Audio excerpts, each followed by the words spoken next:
De vuelta al Zoom. Acá. Para que vayamos viendo, Sí, a ver dónde, cómo avanzamos, cómo hemos sí, avanzado para y que le vayamos contando a ellos. hasta dónde se A llegó. ver, vamos acá. Uh, Mientras está buscando, ¿hay alguna consulta del tema que hemos ido tocando? Es el momento de preguntar. Yo, profe, tengo una consulta con el tema de los polos, Sí, porque no entiendo bien cómo se define un polos cuando el sistema es trifásico por el que se alimenta el motor.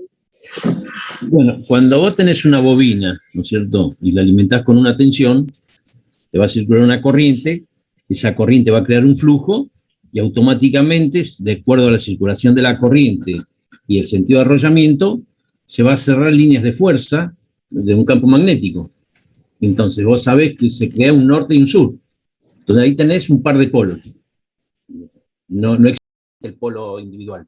Entonces en un sistema trifásico lo que tenés son tres bobinas desplazadas 120 grados, ¿no es cierto? Por lo tanto vas a tener mínimamente con esas tres bobinas, ¿no es cierto? 6 polos o 3 pares de polos. ¿Está bien? Pero es polo por fase.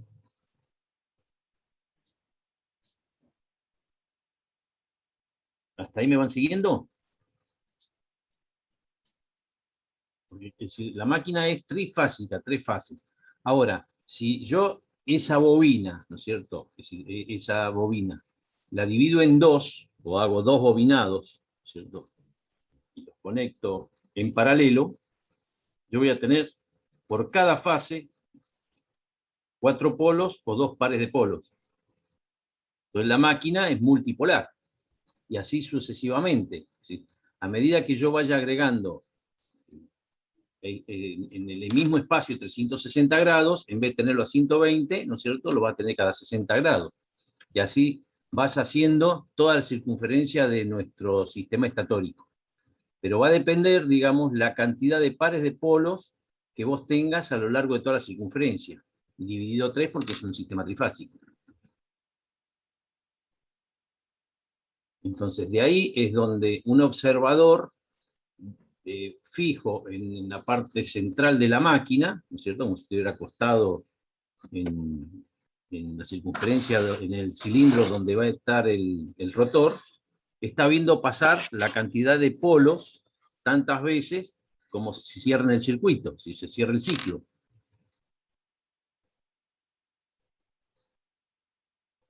Claro, o sea que eso que habíamos visto la semana pasada, de que, por ejemplo, la velocidad, la máquina más rápida es para, por ejemplo, Como la un par de ecuación, polos. claro, como la ecuación, ¿no es cierto?, par de polos está en el denominador, lógicamente, vos vas a tener un par de polos. Entonces, 60 por 50 dividido 1 son 3000. Entonces, para nuestro sistema de frecuencia de 50 ciclos, un par de polos, la máquina más veloz que puede construirse en la Argentina serían, ¿no es cierto?, 3000 RPM, 3000 vueltas por minuto. Pero, profe, ¿no había dicho que para trifásica el número mínimo de par de polos son 3? Sí, no, pero es por fase. Es decir, el sistema es así, es decir, como la máquina es equilibrada y simétrica, lo que vos haces para una fase se repite para las otras 3.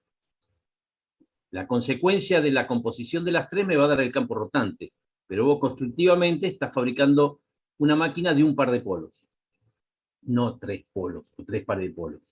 ¿Se entiende? Sí. Claro, está Vos bien. estás haciendo para la fase R, entonces todo lo hacemos, lo mismo que el circuito equivalente, lo mismo, es decir, todo el estudio lo hacemos por fase. Da la particularidad que el fenómeno de tener 3 fases de fasada 120 grados me genera el campo rotante. Pero cada fase va a tener, ¿no es cierto?, un par de polos. ¿Se entiende? Claro. Bien, bien, se entiende. Y yo, por ejemplo, van a ver variadores de velocidad en los cuales yo puedo cambiarle la velocidad al motor, porque lo que hace el variador de velocidad, haciendo un sistema de electrónica de potencia, toma esa tensión de 50 ciclos, 220 volt, para el caso simple de lo nuestro, ¿cierto? Lo rectifica, lo modula y lo ondula de nuevo, y te puede sacar una gama amplia de velocidad. Entonces, yo un motor de 3000 RPM, si yo le doy la misma tensión, 220 volt, pero a 100 ciclos, ¿no es cierto? Te lo estoy haciendo girar 6000 RPM. ¿Se entiende? Pero básicamente, constructivamente, sin ningún aditamento, la máquina más elemental es un par de bobinas por fase, ¿no es cierto? Que me va a producir, en una bobina por fase, me va a producir los dos polos o un par de polos. Son las 3000 RPM. Yo lo puedo llevar a 6000, 9000, 12000, en función de la frecuencia que yo le esté alimentando. Bien. Una consulta. En el caso de Estados Unidos, ¿no es cierto?, que la frecuencia es 60 ciclos y 110 volt, ¿no es cierto?, tienen motores que su velocidad sincrónica son 3600 RPM. Bien. Nuestra máquina de 220, si yo la llevase a Estados Unidos y le puedo poner un transformador de 220, es decir, de 110 a 220, mi máquina que acá estaba funcionando a 3000 RPM, ¿no es cierto?, allá va a funcionar a 3600. Y es el mismo motor, si no lo cambié. Lo que le estoy cambiando es la alimentación. ¿Bien? Que muchas veces hay que tener en cuenta cuando se importan máquinas o procesos completos de fabricación, en los cuales se los cambia las RPM por el cambio de frecuencia que tenemos. Bueno, aproveché Profe. para hacer. Sí. Por ejemplo, sé que Julio, ahí en el lugar que tiene trabajo, tiene máquinas, es decir, mejor dicho, tiene generadores en los cuales generan tensiones a 400 ciclos por segundo.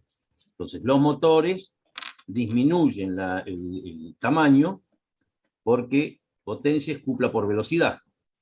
Entonces, como la velocidad en los 400 ciclos es muy elevada, lo que tienen son cajas de sistema de reducción para obtener la misma cupla, la misma potencia en el motor. Entonces, eso te disminuye el motor. Entonces, siempre está atado este tipo de máquina a la frecuencia, porque es la frecuencia la que me va a generar la velocidad sincrónica de mi campo rotante.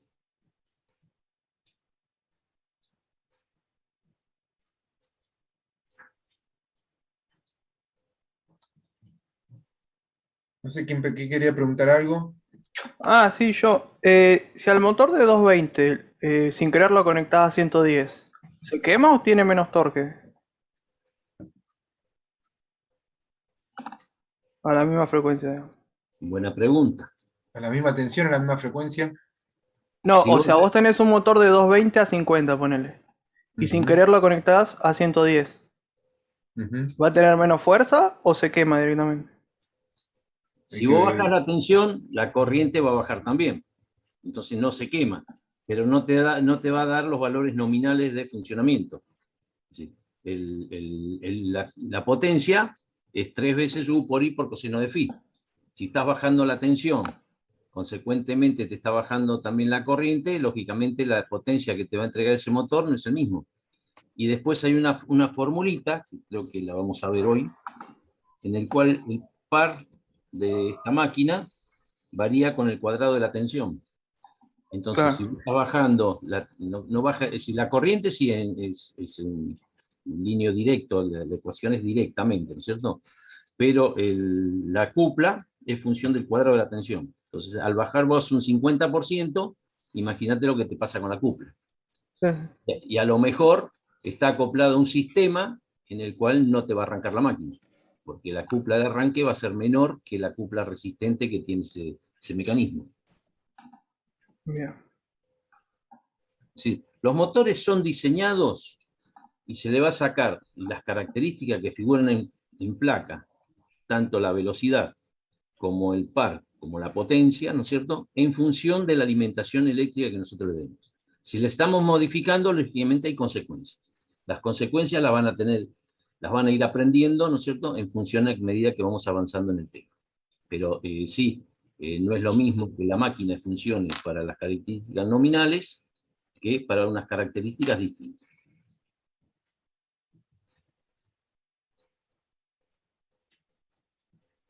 Bien. ¿Se escucha ahí? Sí, sí, Julio. Bien. ¿Están viendo la pantalla del...? Sí, Bien. Entonces nosotros, supuestamente la clase pasada, que vimos la introducción al motor trifásico de inducción, bien, teníamos una segunda clase que era el 8 de octubre, que teníamos que ver, digamos, la diagrama. parte de lo que es diagrama de círculo, ensayos del motor y parámetros del mismo. Sí, tenemos Como un esa, desplazamiento. Ahí esa tenemos. clase no la tuvimos, hoy 15 de octubre tendríamos que empezar con alternador, ¿bien? Como máquina sincrónica. Entonces lo que vamos a hacer es esta clase que está aquí, ¿bien?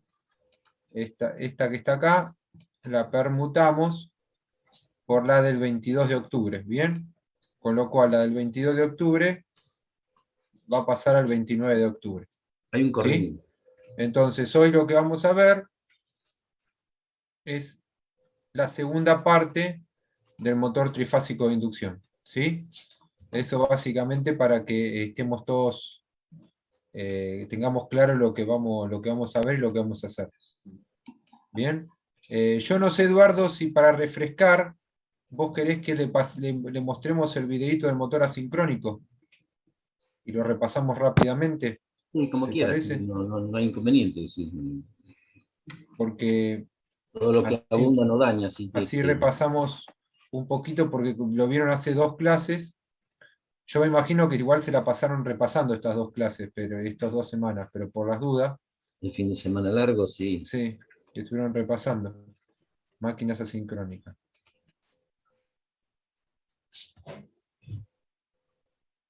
Más que BDEST, que era características constructivas, yo diría de BDEST, que es básicamente para... No me están escuchando ahí el video, ¿no? Ahí No, no, profe.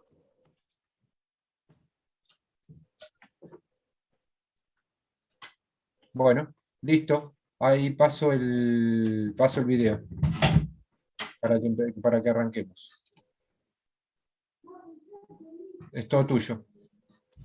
bueno, ahí lo que se ve exteriormente nuestra máquina, un motor de inducción trifásico, jaula de ardilla, dice jaula de ardilla porque aparentemente no vemos la bornera, todavía no hemos definido si es rotor bobinado o jaula de ardilla, pero un motor jaula de ardilla es la máquina más simple que podemos obtener en la parte eléctrica. Ahí lo que se ve es la carcasa con su aleteado para la disipación de calor que se genera debido a las pérdidas, y ahora sí estamos viendo sin ningún tipo de bobinado el estator y la parte rotórica, ¿no es cierto? Fíjense que ahí tiene como una especie de barras en diagonal y tenemos nuestro núcleo, digo, de la parte estatórica, donde está en gris, donde se ven unas ranuras, donde se van a alojar este, nuestros bobinados. Son 3 bobinados, vamos a suponer que un par de polo solo. Los van a disponer a lo largo de todo ese ranurado que tenemos en todo el círculo de las chapas de nuestro estator. Es de acero permeable magnéticamente, dentro de una carcasa de acero, que es la estructura que va a hacer apoyo sobre una base, ¿no es cierto?, de fijación, y ahí ya están colocadas nuestras ranuras. Al alimentarlo en un sistema trifásico, fíjense que se creó un solo par de polos, un norte y un sur, que me da un campo constante de 1,5 veces, ¿no es cierto?, el valor de ese campo magnético. 1,5 veces el valor de una fase. Acá está figurando que cuando hay una circulación unidireccional, se crea el campo magnético. Y acá están las 3 fases, o tres simplificadas en simples espiras, alimentadas con la tensión alterna. Entonces, en la posición 1, fíjense que tenemos 2 medio valor de la corriente magnética, ¿no es cierto?, del rojo y el amarillo, y 1 del rojo. La composición en los distintos puntos me da siempre como si tuviera un polo norte y sur en el estator que va girando de acuerdo al desplazamiento de que se cumpla el periodo de nuestro semiciclo alterno. Entonces, esas tres corrientes, la suma, me va a dar ese campo magnético norte-sur que está esquematizado acá. Si nosotros ya tenemos, digamos, la creación básica para obtener nuestro campo magnético rotante a una velocidad de sincronismo. ¿Sincronismo por qué? Porque está definida por la frecuencia de la máquina, a la cual se ha alimentado.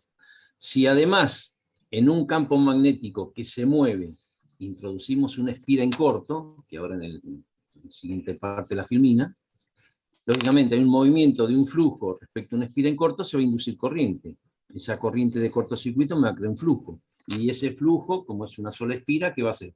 Va a tratar de engancharse con el campo magnético norte-sur. Si son dos campos magnéticos, uno giratorio y otro que estaría fijo, y trata de engancharlo, que es lo que está la espira dorada con la circulación de corriente en color violeta. Entonces, que también, lógicamente, está inducido de acuerdo a la posición que tiene, ¿cierto? Con un valor que esa corriente, de acuerdo a la regla de la mano izquierda o derecha, depende de la relativa que nosotros estemos acostumbrados a utilizar, me va a aparecer una fuerza en cada uno de los conductores, la parte viva del conductor. Esa fuerza es la que me va a tender a enganchar o produce el giro del motor. Va a tratar de enganchar, digamos, el norte que se creó con el sur de nuestro campo rotante. Entonces, ese par de polos me hace una cupla, que es lo que me produce el par motor, la cupla motor. Ahora, Esa dorada sería el motor, ¿no? repetime, por favor. Esa espira dorada representaría el Sería motor. la parte rotórica. Por eso, eso se llama, si vos tenés varias espiras en corto, estás generando el dibujito de lo clásico de una jaulita de ardilla, es decir, es común por la similitud que tiene con una jaula de ardilla. Es decir, varias espiras en corto, adosados a un eje, va a permitir que esa espira gire. Entonces ya tengo conversión de un campo magnético rotante a través de un sistema en cortocircuito de la parte rotórica, ¿no es cierto? Y me produce el giro de nuestro eje. Por lo tanto, ya tenemos una potencia mecánica obtenida en el eje. Si nosotros, eso va a girar a una cierta velocidad, si logra enganchar, supongo que la máquina es ideal, fíjense que en ese caso no hay rodamientos, no hay nada de fricción, no hay el sistema de paletas, ¿no es cierto? Si alcanza a girar a la misma velocidad sincrónica, deja de inducirse fuerza electromotriz, ¿no es cierto? Y entonces desaparece ese par motor. Entonces la máquina esta, por lógica, va a funcionar a una velocidad asincrónica, es decir, una velocidad menor que la velocidad sincrónica. Esa diferencia que encontramos entre la velocidad de giro de nuestro rotor y la velocidad del campo estatórico se llama resbalamiento. A medida que nosotros frenamos más el eje, le producimos un resbalamiento mayor. ¿Sí? Trabaja como enganchado al campo rotante, pero con un resbalamiento. Siempre hay una diferencia de velocidad entre uno y otro, entre el campo rotante del estator y el rotor. Esto es la que es la jaula de ardilla. Fíjense si vemos una espira respecto a la opuesta, a través de esos anillos, se nos produce una serie de espiras en corto. Y en los extremos aprovecha esos anillos para la unión de esas barras para hacer un aleteado y producir, con el efecto rotante, una ventilación interna de la máquina. Evacuar el calor, que ya sabemos que si está construido por cobre y por hierro, ya tiene lo mismo que en el caso del transformador, pérdidas en el hierro, histéresis y Foucault, y pérdidas en el cobre por el valor de la resistencia del cobre, o en este caso puede ser de aluminio, ¿no es cierto? Si va a depender del metal conductor que se haya construido la máquina. Normalmente son materiales conductores, aluminio, cobre, que es lo más común. Entonces, fíjense cómo ahora esa jaula que está detenida, puesto en un campo magnético rotante, de acuerdo a la posición que tiene, tenemos cada una de las corrientes relativas que se van a inducir, la sumatoria de todas esas corrientes del lado derecho, dividiendo en dos nuestra jaula, un mínimo, un máximo y un mínimo, y del otro lado aparecen las dos fuerzas que me produce fuerza por distancia, ¿no es cierto? Me va a producir el par rotante de la máquina. Ese es el principio de funcionamiento más básico y elemental en un motor eléctrico. Empieza a rotar y es el efecto que se produce. Lógicamente hay que construirlo mecánicamente para que se produzca eso, es decir, existe un entrehierro entre el rotor y el estator para que pase el campo magnético. Y para aumentar la eficiencia del circuito magnético, lógicamente tiene un núcleo metálico también. ¿Eh?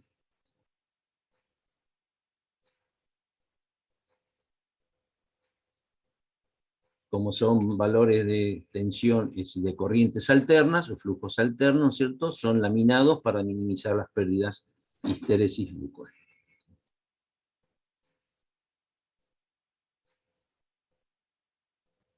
Acá se puede ver que el campo magnético como el rotor están a qué velocidad gira el rotor. Ya dijimos, para que se produzca ese fenómeno, ¿no es cierto? Tenemos que ver que hay una diferencia. El rotor a la misma velocidad que el campo magnético no produce, si gira a la misma velocidad, no hay movimiento relativo. Usted sabe que para que aparezca una fuerza electromotriz, que es la ley de Lenz, es la derivada del flujo respecto al tiempo, por el número de espiras, tiene que haber una velocidad de variación de flujo. Como está detenido, lógicamente no hay velocidad relativa entre el flujo y la espira, y no se va a inducir. Entonces, cuando la velocidad del rotor es la misma que la velocidad del campo rotante, la máquina no giraría, o digamos, estaría en un estado, es decir, el efecto motor no aparece. No aparece la inducción que me da el valor de la corriente, y esa corriente N por I me da la fuerza.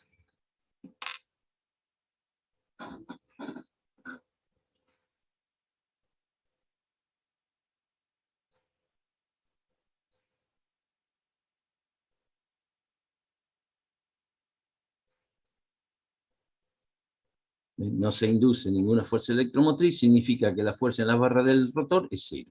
Entonces la máquina tiende a frenarse, pero cuando se frena respecto al campo rotante, se induce. Entonces es un estado, digamos, que va a depender del freno que yo le ponga a nuestro rotor para que tengamos esa diferencia de velocidad. A medida que tenemos mayor diferencia de velocidad, lógicamente el par se va haciendo mayor.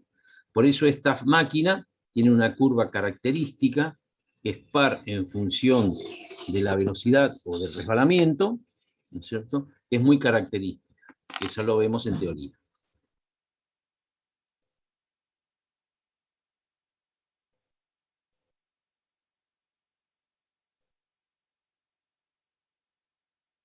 Ven, ahí apareció una diferencia de velocidad de nuestro rotor y aparece la fuerza que me produce el par motor. En conclusión, el rotor será capaz de alcanzar la velocidad del campo magnético. Nunca será capaz de alcanzarlo. Porque donde lo alcanza se frena y produce otra vez. Entonces, eso va a depender, va a trabajar muy cerca de la velocidad de sincronismo, pero sin alcanzar ese valor sincronismo. Porque además tenemos una cupla resistente que son la ventilación propia del motor, más el rozamiento de los cojinetes o rodamientos, ¿no es cierto? Entonces va a funcionar aunque no le saquemos potencia en el eje.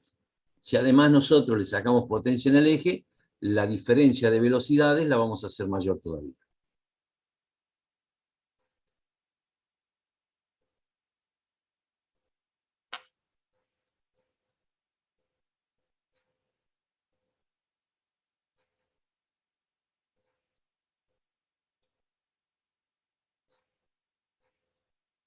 Bien, Julio, a ver, ¿qué más sigue con el videíto?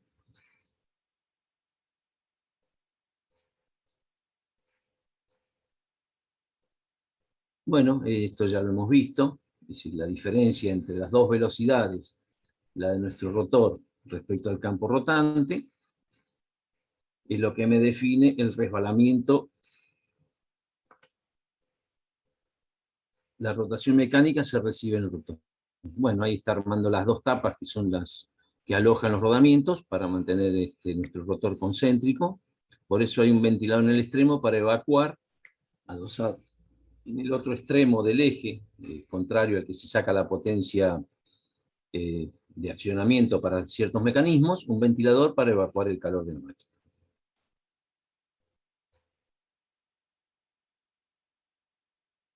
Esto es un poquito Acá para lo que recordar. Sí, acá lo que se ve, digamos, es la caja de conexiones, que si bien está cubierta, si consideramos que la máquina tiene tres bobinados, ¿no es cierto? Me va a dar 3 principios y 3 fin de bobina, y me va a permitir conectar esta máquina en sistema estrella o triángulo al ser trifásico. Tenemos acceso a tres bornes de entrada y 3 bornes de conexión de fin de bobina. Bueno, yo creo Profe, que... perdón, Sí. tenía una consulta, no me acuerdo si ya lo habían dicho. En la jaula de ardilla, ¿por qué los conductores estaban inclinados? Bueno, ustedes vieron que el estator, ¿no es cierto?, tiene las ranuras donde se alojan las bobinas, ¿no es cierto? Y están en forma perpendicular a la tapa, vamos a llamarlo así, y alineadas, ¿no es cierto? Sí, en forma axial respecto al eje. Si yo coloco otro sistema ranurado que va a girar ahí adentro, hay un golpe, digamos, de aire que me va a producir cierto ruido. Si yo la parte que giro lo pongo inclinado respecto, es decir, respecto a las espiras de nuestro estator, ¿no es cierto? Yo lo que logro es que el aire vaya con distinta suavidad, entonces se minimiza el zumbido que produce esa máquina. Hay motores en los cuales no tiene esa ranura, ¿no es cierto? Da un funcionamiento un poco más suave, pero normalmente lo que se hace es para minimizar un poco el zumbido que se produce al cortar ranuras en forma paralela. Es como si una especie de cizalla del viento respecto a las ranuras que tenemos nosotros en el estator.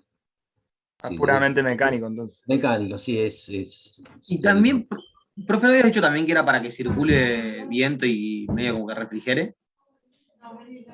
Que vos tengas las ranuras, imagínate, acá está un bobinado, ¿no es cierto?, inclinado en los dos, en la parte superior de las imágenes, ¿no es cierto? Imagínense que desde el punto de vista eléctrico, el comportamiento sería muy similar, no tendríamos por qué. Entonces, le achacamos más a que constructivamente se puede inclinar y minimizarse el ruido. No tiene otra función, digamos, eléctrica, de comportamiento eléctrico. Hay constructores que lo hacen inclinado, otros lo hacen recto. Fíjense que acá no está inclinado. Está, claro, pero está dentro, es decir, puede ser que en vez de tener ranuras, sea totalmente cilíndrico, ¿no es cierto?, en el cual los conductores están por perforaciones dentro del rotor. Entonces sería cilíndrico, no tendría ranuras. Eso tampoco influye. Eso es un criterio. Normalmente cuando preguntan por qué uno es inclinado y otro es, fíjense que acá los ven totalmente lisos, esos núcleos. Acá el tercero o cuarto, que está en forma el más gordo, que está al lado de ese sistema que no tiene núcleo magnético, tiene en forma unas ciertas ranuras. Otros son lisos. Va a depender del fabricante. Pero por lo poco que hemos tratado de averiguar, lo hacen sobre todo por una uniformidad, digamos, en el funcionamiento, como que cuando ya hay una espira entrante, la otra va saliendo. Entonces el campo magnético como que se distribuye distinto. Entonces se produce una vibración mecánica, es decir, es fenómeno mecánico lo que ocurre. Y tratan de minimizarlo con ese sentido. Acá tienen longitudinal y acá tienen inclinado.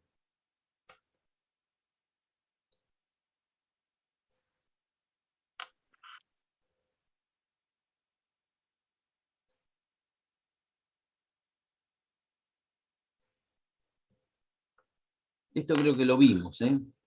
Tengo idea de haberlo explicado, pero bueno.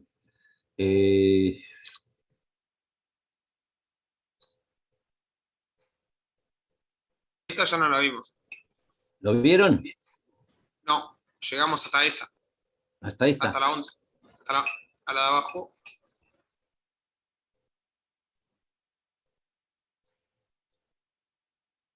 Esta fue la última que vimos.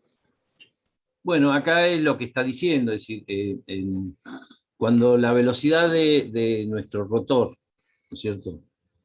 A ver, bueno, la velocidad sincrónica del campo rotante, WS, está experimentado ahí, está esquematizado con una flecha amarilla, ¿no es cierto? Y tiene cierta rotación en la cual es 60 por frecuencia sobre los pares de polos. En este caso puso 120 porque toma en polo individual. Yo estoy acostumbrado, o trato de acostumbrarme, o lo entiendo más lógico, que es 60 por 50 por pares de polos, porque es muy difícil tener un polo solo, ¿no es cierto?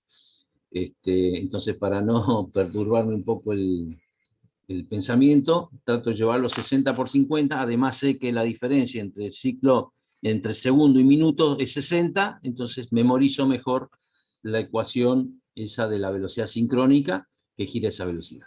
Entonces, en un corte, el rotor, en el primer momento en que el rotor está detenido, ¿no es cierto? Sería el segundo renglón el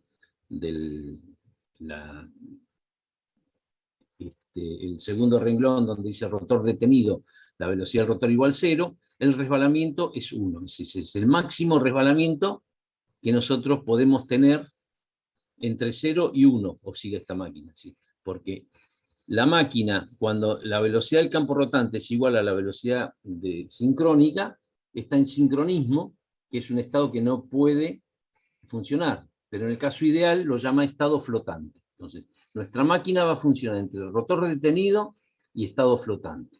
Y de ahí pasa en que la velocidad del rotor es menor que la velocidad sincrónica, ¿no es cierto? Que es estado de motor. Es decir, siempre WR menor que WS es estado motórico. El resbalamiento es positivo. En estado de frenado significa que el campo rotante es mayor que el sincrónico. Es decir, por ciertas causas, imagínense que ustedes están en un montacargas, ¿no es cierto?, donde está accionado con este tipo de motor, y por esas cosas en las cuales el campo rotante, ¿no es cierto?, tiene su velocidad impuesta por la red, pero hay un medio, nuestro cupla resistente, arrastra el motor a una velocidad mayor que la velocidad sincrónica. Entonces, ¿qué ocurre? Va a producir un estado de frenado, es decir, se van a invertir las corrientes y va a producir una cupla que se va a oponer a la cupla motora. Entonces, es un estado de frenado la máquina. En el caso que el valor lo hace girar la carga mecánica a la velocidad a una velocidad mayor que la sincrónica. Entonces, lo mismo ocurre en donde la máquina trabaja velocidad de rotación menor que 0, el resbalamiento mayor que 1. También estamos en estado de frenado. Es decir, son estados en los cuales, por circunstancias de la carga, el rotor está distinto a lo que sería en forma natural, en el cual la velocidad es menor que 0 y la velocidad mayor que la velocidad sincrónica. Son los dos márgenes máximos que tenemos la máquina. Entonces, lo que teóricamente se entiende para que el motor, con su campo magnético alimentado con su energía eléctrica, tenemos rotor detenido en el momento del arranque, estado motor con el campo rotante menor que el campo sincrónico, y estado flotante sería el extremo cuando la máquina estaría casi en vacío. Después el extremo, si el rotor es menor que 0, la máquina va a trabajar como un freno, es decir, el campo magnético va a tratar, digamos, de oponerse a esa velocidad que está andando en sentido contrario. Y si el WR es mayor que la velocidad sincrónica, también va a tratar de frenarlo. Entonces son los extremos en que la máquina, porque imagínense que la máquina, es decir, el rotor, no tiene ningún sistema de acoplamiento al estator.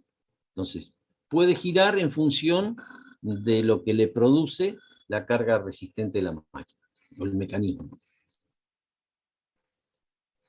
Bueno, acá lo que hizo un pase de ecuaciones definiendo el deslizamiento, que es la diferencia entre las dos velocidades referido a la velocidad sincrónica, para hacerlo adimensional, ¿no es cierto?, entre 0 y 1. Entonces, vemos que la velocidad del motor va a ser la velocidad del campo sincrónico por 1 menos el resbalamiento. Y haciendo cambio de ecuaciones, poniendo en función de las velocidades, en función de las frecuencias, la frecuencia a la cual va a estar nuestras corrientes en el rotor va a ser F1, la frecuencia del estator, por el resbalamiento. Entonces, cambiando el resbalamiento en función de 0 y 1, entre 0 y 1, vamos a poder obtener qué frecuencia tenemos nuestras corrientes dentro de nuestro rotor, que sería la frecuencia F2. ¿Se entendió ahí? Sí, sí. Sí, profe. Bueno, acá lo que tenemos, ya entrando a nuestro circuito equivalente, ustedes saben que ya en base al conocimiento que tiene el transformador, nosotros, desde el punto de vista de ingeniería, muy lindo verlo funcionar, construirlo, aplicarlo, ¿no es cierto? Pero desde el punto de vista eléctrico, hacemos una similitud a un circuito equivalente representativo del comportamiento eléctrico de la máquina. Entonces, definiendo Profe. un poco... Sí. Perdón, queda menos de un minuto. Bueno, cuando se corte retomamos. Entonces, cuando vemos acá los parámetros que nos van, digamos, que vamos a tener en nuestro circuito equivalente, saben que ya hemos definido que el estator es una bobina, donde tiene resistencia y reactancia. Y nuestro rotor también tiene reactancia y resistencia. Y nos está faltando la parte de hierro, que es lo mismo que el caso del transformador, es por ese bracito que tenemos, el brazo de excitación, que es la corriente de magnetización, que se esquematizaba por una reactancia y una susceptancia, ¿no es cierto? En este caso,